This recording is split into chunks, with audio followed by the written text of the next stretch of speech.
this looks like incarnation, because we have something that preexisted in the beginning with God, one of God's attributes through which he created all things.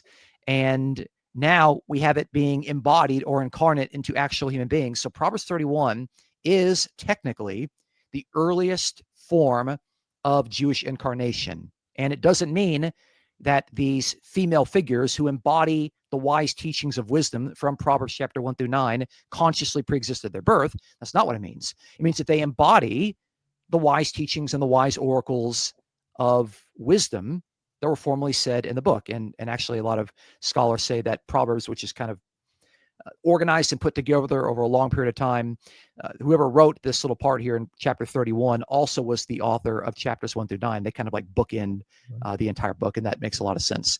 And so when you read the Hebrew text, and I document all of these points in chapter 2 of the book. I actually think it's one of the strongest chapters in the entire book.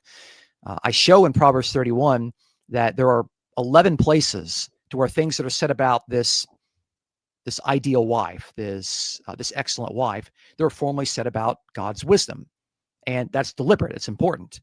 In fact, there's one particular place to where there's a bilingual pun where it actually says that wisdom, and it actually uses a Hebrew verb, Sophia, which, if you know Greek, you know that's actually the Greek noun for wisdom, Sophia.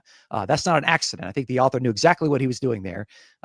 He's able to make this particular point, and those that have eyes to see and ears to hear are able to see that. Now, what we see in the Gospel of John, in the prologue, is the very same thing. We have things that are formally said about God's wisdom that were in the beginning with God, and now that word or that wisdom becomes flesh in Jesus.